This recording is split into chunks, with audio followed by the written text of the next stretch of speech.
నమస్కారం ఘంటారావానికి స్వాగతం. ముందుగా ప్రధానాంశాలు. డ్రోన్లు క్షిపణుల దాడులతో అట్టుడుకుతున్న పశ్చిమాసియా. ఇరాన్లో ఇప్పటివరకు 787 మంది దుర్మరణం.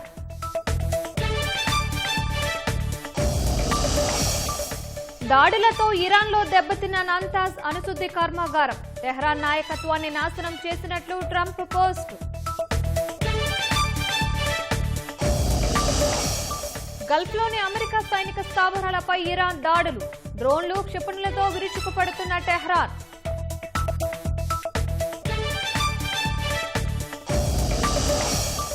హోర్ముజ్ జలసంధి మూసివేతతో నిలిచిన చమురు రవాణా. ఇరువైపులా ఆగిన సుమారు 700 ఇంధన నౌకలు.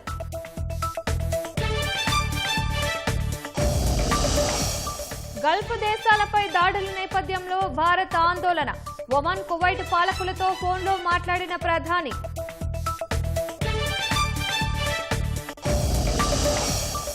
గ్రామాల్లో అభివృద్ధి కార్యక్రమాలపై చంద్రబాబు పవన్ చర్చ. ఉండవల్లి నివాసంలో సమావేశమై వివిధ అంశాలపై మథనం. హనుమాన్ ప్రాజెక్టును ప్రారంభించిన ఉప ముఖ్యమంత్రి పవన్ కళ్యాణ్. వన్యప్రాణులు మనుషుల మధ్య సంఘర్షణ నివారణే లక్ష్యమని వెల్లడి.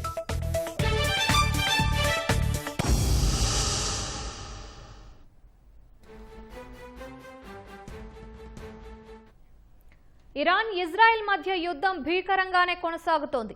అమెరికాతో కలిసి గగనతల దాడులతో ఇరాన్ వెన్ను విరుస్తున్న ఇజ్రాయెల్ తాజాగా భూతల దాడులకు దిగింది. ఉద్రిక్తతలు ఇప్పట్లో చల్లారేలా కనిపించడం లేదు. ఇరాన్ చర్చలకు ప్రయత్నిస్తున్నా అమెరికా అంగీకరించడం లేదని తెలుస్తోంది. ఇరాన్ తాజాగా తమతో చర్చలకు ప్రయత్నించిందని, కానీ ఇప్పటికే ఆలస్యమైందని చెప్పినట్లు ట్రంప్ స్పష్టం చేశారు. ఇరాన్ నాయకత్వాన్ని, ఆ దేశ ఎయిర్ డిఫెన్స్, ఎయిర్ ఫోర్స్, నేవీని నాశనం చేశామని ట్రంప్ ట్రూత్లో పోస్టు చేశారు.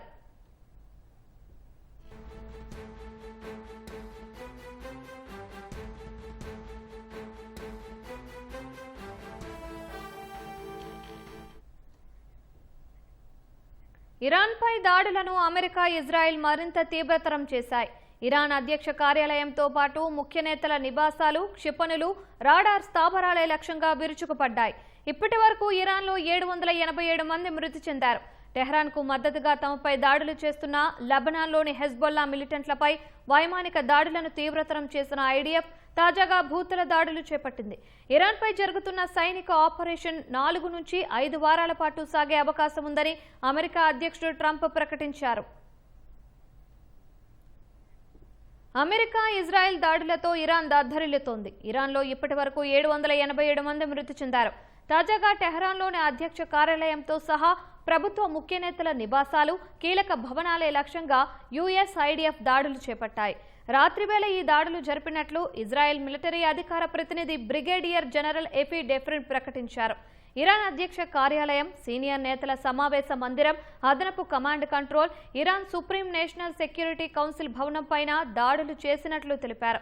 శనివారం నుంచి టెహ్రాన్లోని ప్రతి చోట దాడులు జరుగుతున్నట్లు అంతర్జాతీయ మీడియా రిపోర్టర్ ఒకరు చెప్పారు. టెహ్రాన్ తూర్పు ప్రాంతంలో పేలుళ్లకు సంబంధించిన దృశ్యాలు సామాజిక మాధ్యమాల్లో వైరల్గా మారాయి. ఇరాన్ అధికారిక మీడియా భవన సహా క్షిపణులు, రాడార్ వ్యవస్థలే లక్ష్యంగా యుఎస్, ఇజ్రాయెల్ సేనలు దాడులు చేశాయి. టెహ్రాన్లోని మరో ఆసుపత్రిపై కూడా దాడి జరిగినట్లు ఇరాన్ ప్రకటించింది. ఈ దాడిలో ఆసుపత్రి కిటికీలు, అద్దాలు ధ్వంసం కాగా బెడ్లు, వైద్య పరికరాలు చెల్లాచెదురయ్యాయి. ఆసుపత్రి ఫ్లోర్ శిథిలాలతో నిండిపోయింది. అమెరికా, ఇజ్రాయెల్ దాడుల్లో టెహ్రాన్లో దెబ్బతిన్న 2వ ఆసుపత్రి అని వైద్య శాఖ వర్గాలు తెలిపాయి.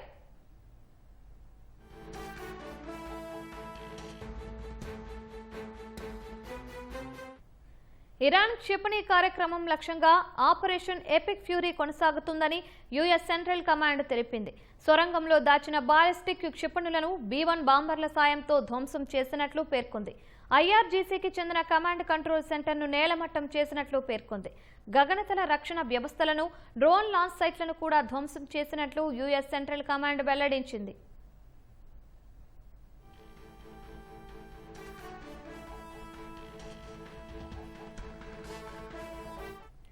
అమెరికా, ఇజ్రాయెల్ దాడుల్లో ఇరాన్లోని నతాన్స్ అణుశుద్ధి కర్మాగారం స్వల్పంగా దెబ్బతింది. ఉపగ్రహ చిత్రాల ఆధారంగా ఆ విషయాన్ని గుర్తించినట్లు IAEA తెలిపింది.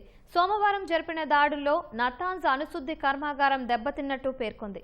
అయితే అణు ధార్మికత వెలువడే ప్రమాదం లేదని IAEA ప్రకటించింది.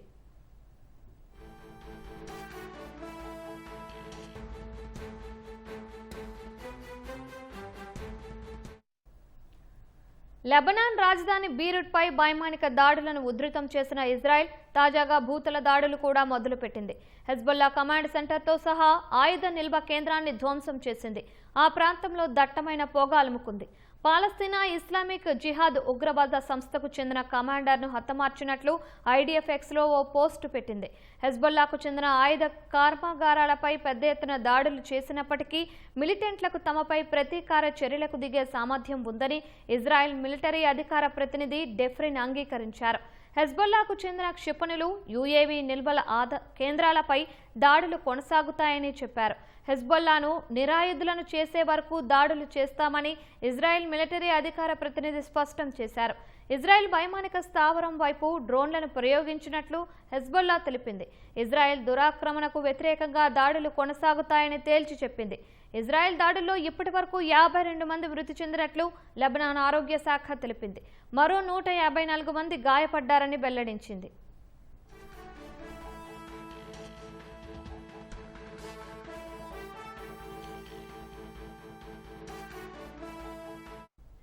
యుద్ధం మొదలైనప్పటి నుంచి ఇరాన్ ప్రయోగించిన 71 క్షిపణులు, 91 డ్రోన్లను తమ గగనతల రక్షణ వ్యవస్థ కూల్చివేసినట్లు బహ్రెయిన్ ప్రకటించింది. ఇరాన్ దాడుల్లో 3 పౌరులు మృతి చెందగా 68 మంది గాయపడినట్లు UAE తెలిపింది. టెహరాన్ 186 క్షిపణులు, 812 డ్రోన్లను ప్రయోగించినట్లు వెల్లడించింది.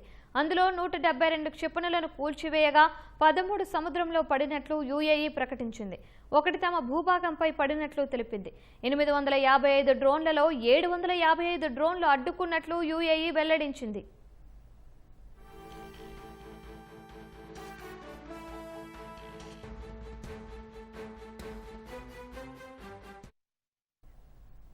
ఇజ్రాయెల్తో పాటు గల్ఫ్ దేశాల్లోని అమెరికా సైనిక వైమానిక స్థావరాలే లక్ష్యంగా ఇరాన్ కూడా దాడులు ఉధృతం చేసింది.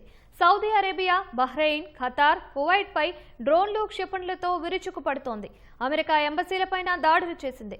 టెహ్రాన్ దాడుల్లో ఇప్పటి వరకు ఇజ్రాయెల్లో 10 మంది వరకు మృతి చెందారు. ఇజ్రాయెల్తో పాటు అమెరికా సైనిక వైమానిక స్థావరాలే లక్ష్యంగా ఇరాన్ కూడా ప్రతీకార దాడులను ముమ్మరం చేసింది. ఇజ్రాయెల్లో ఇప్పటి వరకు కనీసం 10 మంది మరణించినట్లు అధికార వర్గాలు తెలిపాయి. పశ్చిమ జెరూసలేం, టెల్ అవీవ్, ఐలాట్ లక్ష్యంగా ఇరాన్ ప్రయోగించిన క్షిపణులను అడ్డుకున్నట్లు IDF ప్రకటించింది. సౌదీ అరేబియా రాజధాని రియాద్లోని అమెరికా ఎంబసీపై టెహరాన్ డ్రోన్లతో విరుచుకుపడింది. ఈ దాడిలో ఎంబసీ భవనం స్వల్పంగా దెబ్బతింది. అమెరికా దౌత్య కార్యాలయంపై 2 డ్రోన్లు పడ్డాయని సౌదీ అరేబియా సర్కార్ తెలిపింది. మంటలు లేవటంతో వెంటనే అదుపులోకి తెచ్చినట్లు వెల్లడించింది. అయితే ఈ దాడుల్లో ఎవరికీ ఎలాంటి ప్రమాదం జరగలేదని పేర్కొంది. తదుపరి నోటీసు ఇచ్చే వరకు ఎవరూ ఎంబసీకి రావద్దని సౌదీ అరేబియాలోని అమెరికా ఎంబసీ Xలో ఓ పోస్టు పెట్టింది. అన్ని అపాయింట్మెంట్లను రద్దు చేసినట్లు తెలిపింది. కువైట్లోని అమెరికా ఎంబసీపై దాడి తర్వాత ఈ ఘటన జరిగింది.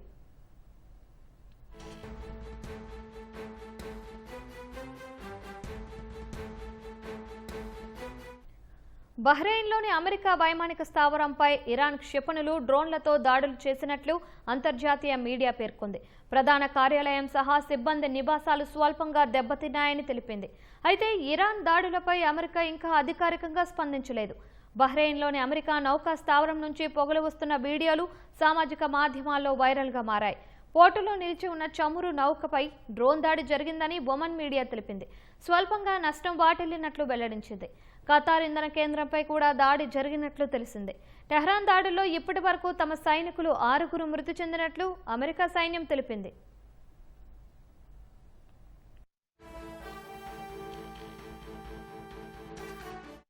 గల్ఫ్లోని ఇంధన మౌలిక సదుపాయాలే లక్ష్యంగా ఇరాన్ దాడులు చేయడంతో ప్రపంచవ్యాప్తంగా చమురు, గ్యాస్ ధరలకు రెక్కలు వచ్చాయి.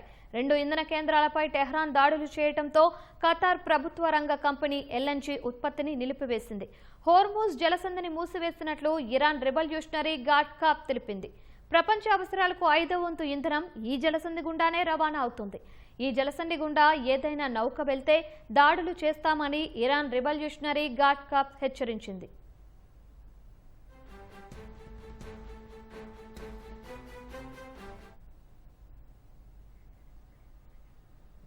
ఇరాన్పై అమెరికా ఇజ్రాయెల్ యుద్ధం నేపథ్యంలో గల్ఫ్ దేశాలపై దాడులు జరగడంపై ప్రధాని నరేంద్ర మోదీ ఆందోళన వ్యక్తం చేశారు.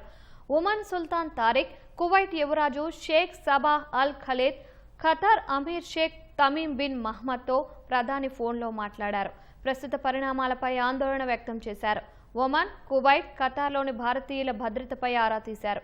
అటు ఇరాన్ యుద్ధంపై విదేశాంగ శాఖ ఆందోళన వ్యక్తం చేస్తూ ప్రకటన విడుదల చేసింది. పవిత్ర రంజాన్ మాసంలో గల్ఫ్లో పరిస్థితి దిగజారడంపై ఆవేదన వ్యక్తం చేసింది. ఈ ప్రాంత భద్రత, స్థిరత్వంలో కీలక వాటా కలిగిన సమీప పొరుగుదేశంగా ప్రస్తుత పరిస్థితి ఆందోళన కలిగిస్తోందని పేర్కొంది.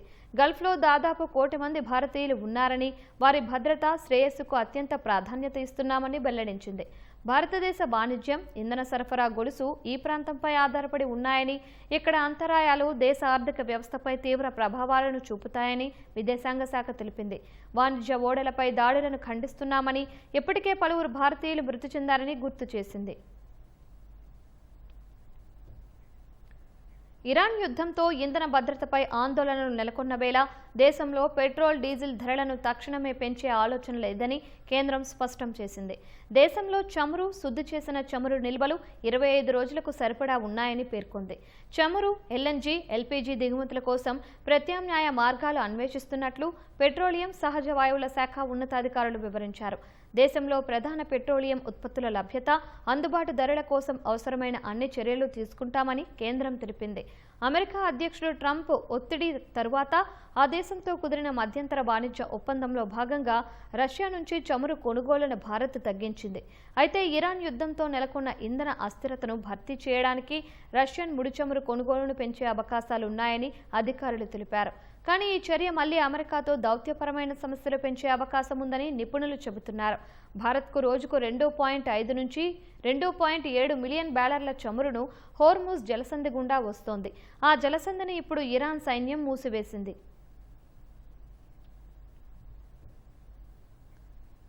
పశ్చిమాసియాలో చెలరేగిన యుద్ధంలో ఇప్పటి వరకు విదేశీ నౌకల్లో నావికులుగా పనిచేస్తున్న 3 భారతీయులు మృతి చెందారు. ఒకరు గాయపడినట్లు directorate general of shipping DGS తెలిపింది. పరిస్థితి తీవ్రత దృష్ట్యా సిబ్బంది భద్రతా విషయంలో నౌకాయాన సంస్థలు రాజీ పడవద్దని, హైరిస్క్ ప్రాంతాల్లో ప్రయాణాలను పునరాలోచించాలని అధికారులు స్పష్టం చేశారు. బాధిత కుటుంబాలకు అవసరమైన సహకారం అందిస్తున్నట్లు తెలిపారు. ఈ యుద్ధం ప్రధాన వాణిజ్య మార్గాలకు అంతరాయం కలిగిస్తున్నందున జాగ్రత్తగా ఉండాలని షిప్పింగ్ కంపెనీలకు సూచనలు జారీ చేశారు. పర్షియన్ గల్ఫ్, హోర్ముజ్ జలసంధి, ఒమన్ గల్ఫ్తో పాటు చుట్టుపక్కల ప్రాంతాలలో భద్రతా పరిస్థితిని నిశితంగా గమనిస్తున్నట్లు డీజీఎస్ వెల్లడించింది.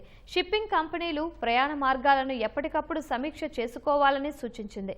పరిస్థితులను నిరంతరం పర్యవేక్షించడానికి క్విక్ రెస్పాన్స్ టీంను ఏర్పాటు చేసినట్లు వివరించింది. యుద్ధం వల్ల గల్ఫ్ దేశాల్లో చిక్కుకున్న 100 మంది భారతీయులు క్రమంగా స్వదేశానికి చేరుకుంటున్నారు.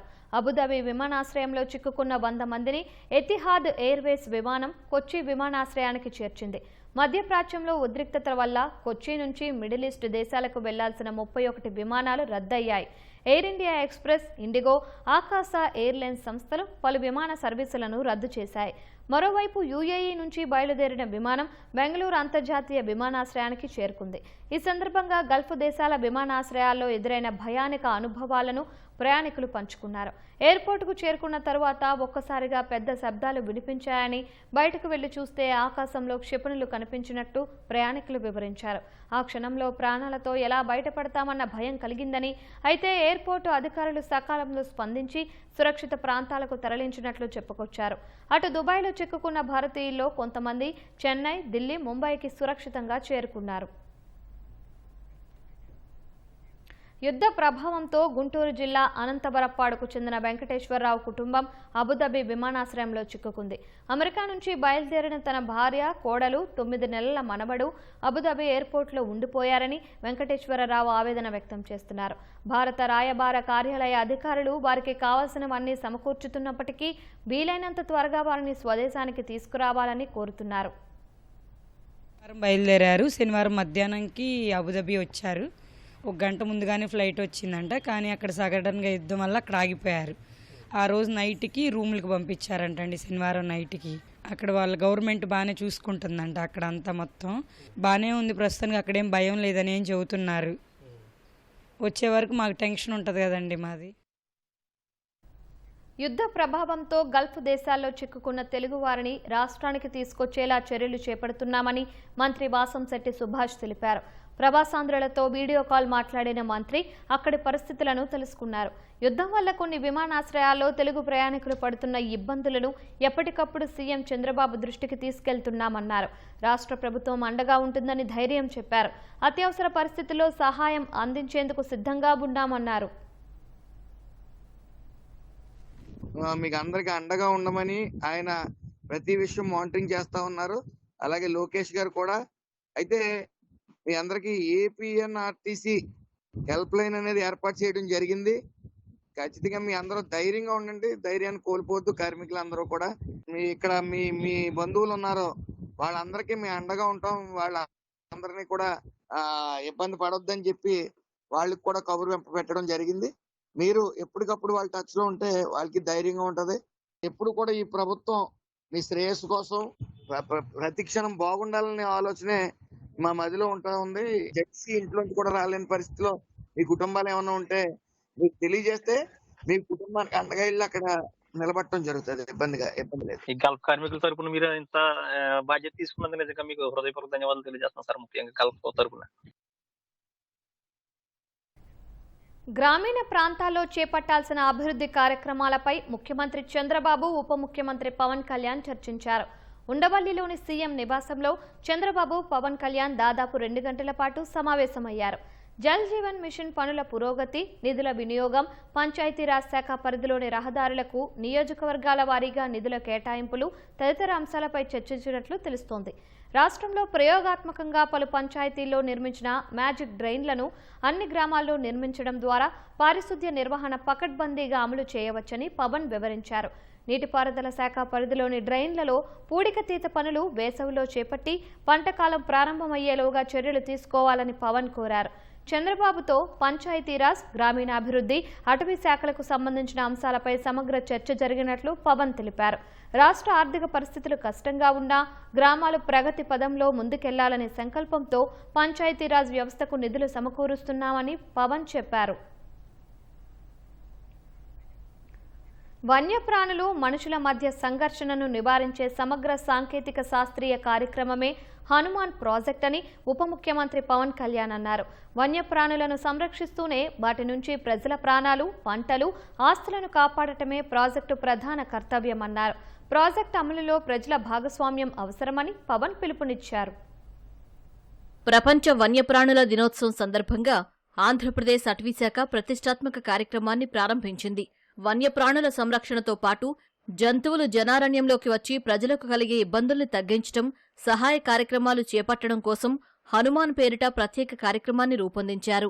ఉప ముఖ్యమంత్రి పవన్ కళ్యాణ్ మంగళగిరిలోని ఏపీఎస్పీ బెటాలియన్ ప్రాంగణంలో ఏర్పాటు చేసిన కార్యక్రమంలో హనుమాన్ ప్రాజెక్టును ప్రారంభించారు. అటవీశాఖ ఏర్పాటు చేసిన ప్రదర్శనను తిలకించారు. ప్రాజెక్టులో ఉపయోగించే పరికరాలు, అలారం సిస్టమ్స్, ఏఐ ఆధారిత ఉపకరణాలు, అడవుల్లో ఉపయోగించే తుపాకులను పరిశీలించారు. ప్రదర్శనలో ఉంచిన రైఫిల్ గన్ను పవన్ ఆసక్తిగా చూడడంతో పాటు దాన్ని చేతుల్లోకి తీసుకున్నారు. ఏ సందర్భాల్లో ఉపయోగిస్తారో అధికారులను అడిగి తెలుసుకున్నారు. హనుమాన్ ప్రాజెక్టు కోసం ఉపయోగించే 100 వాహనాలను అధికారులకు అందజేశారు. ఏదైనా ఘటన జరగ్గానే అటవీశాఖ అధికారులు, సిబ్బంది క్షేత్రస్థాయికి వెళ్లి జంతువులు లేదా మనుషులకు సహాయ చర్యలు చేపట్టడానికి ఈ వాహనాలు ఉపయోగపడతాయని పవన్ కళ్యాణ్ అన్నారు. వ్యాప్తంగా వెటర్నరీ వైద్య నెట్వర్క్ కు నిపుణులైనటువంటి NGOs తో భాగస్వామ్యంగా మానవీయ మరియు శాస్త్రీయ విధానాలకు చక్కటి రూపం, వన్యప్రాణి ఘర్షణ తగ్గింపు, ఫీల్డ్ సిబ్బందికి మెరుగైనటువంటి భద్రత, శాస్త్రీయ డేటా ఆధారిత విధానాలు, పారదర్శక పరిహార వ్యవస్థ.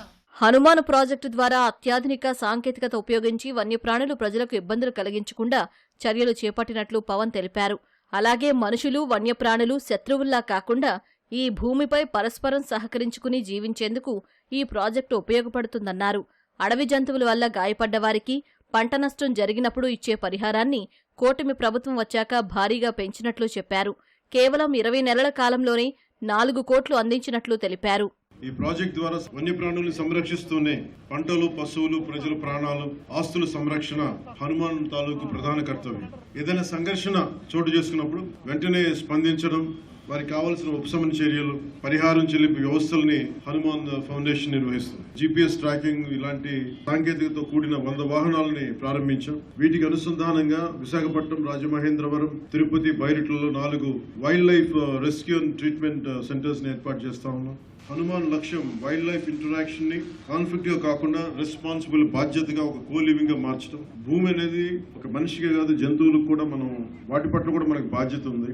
వసుదైక కుటుంబకం అనే సిద్ధాంతాన్ని నమ్మేవాళ్ళం మన దేశం. సో అలాంటి వారి కోసం ఈ హనుమాన్ ఆ సిద్ధాంతాన్ని మరింత బలంగా ముందుకు తీసుకెళ్తుంది. వన్యప్రాణుల సంరక్షణలో చొరవ చూపిన అటవీశాఖ అధికారులు, స్వచ్ఛంద సంస్థ ప్రతినిధులు, వాలంటీర్లకు పవన్ కళ్యాణ్ ప్రశంసా పత్రాలు అందించారు.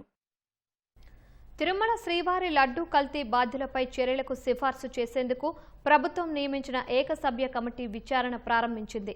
దినేష్ కుమార్ నేతృత్వంలోని కమిటీ తిరుమల వెంకన్నను దర్శించుకుని తిరుపతి పద్మావతి అతిథి గృహానికి చేరుకున్నారు. కల్తీ నెయ్యి కేసులో రికార్డులను పరిశీలించారు. కమిటీకి లైజనింగ్ అధికారిగా టీటీడీ ఏఈఓ రవిని కేటాయించగా మరో 5 సహాయక సిబ్బందిని కేటాయించారు. 45 రోజుల్లో విచారణ పూర్తి చేసి కమిటీ నివేదిక సమర్పించాల్సి ఉంది. టీటీడీ చైర్మన్ బీఆర్ నాయుడుపై సామాజిక మాధ్యమం ఎక్స్లో ఫేక్ పోస్టులు పెట్టడంపై గుంటూరు జిల్లా తెనాలి పోలీసులు కేసు నమోదు చేశారు. మాజీ సీఎం నాదెండ్ల భాస్కర్రావు పేరుతో ఫేక్ ఎక్స్ ఖాతా సృష్టించి తప్పుడు ప్రచారం చేశారని జనసేన నేత బెనిగెళ్ల నారాయణరావు ఫిర్యాదు చేశారు. నాదెండ్ల భాస్కర్రావుకు అసలు ఎక్స్ ఖాతానే లేదన్నారు. Show of TV5 channel Midnight Masala Video. This channel owner is now being appointed as TTD chairman అని చెప్పేసి ఒక వ్యంగ్యంగా ఫోటోకి కింద ట్యాగ్ చేయడం జరిగింది, ట్విట్టర్ అకౌంట్లో పెట్టడం జరిగింది. దాని మీద ఈ రిపోర్ట్ ఇచ్చినటువంటి వెనిగెళ్ల నారాయణరావు గారు వెరిఫై చేసుకోవడం జరిగింది. చేసుకుంటే ఈ ట్విట్టర్ అకౌంట్, ఈ పోస్ట్ అంతా కూడా మాజీ ముఖ్యమంత్రి అయినటువంటి నాదెండ్ల భాస్కర్రావు గారు పేరును ఉపయోగించి అన్నోన్ పర్సన్స్ ట్విట్టర్ అకౌంట్లో ఒక ఖాతా, ఫేక్ అకౌంట్ ఓపెన్ చేసి పోస్ట్ చేయడం జరిగినట్లు వాళ్ళు ఐడెంటిఫై చేసుకుని దాని మీద రిపోర్ట్ ఇవ్వడం జరిగింది. దానికి సంబంధించి ఈ ఫేక్ పోస్ట్ని ఎవరు పోస్ట్ చేశారనే దాని మీద దర్యాప్తు జరుగుతూ ఉంది. ఒక టీం ఫామ్ చేసి ఇది టెక్ టీం వాళ్ళ సహాయంతో దర్యాప్తు చేస్తున్నాము.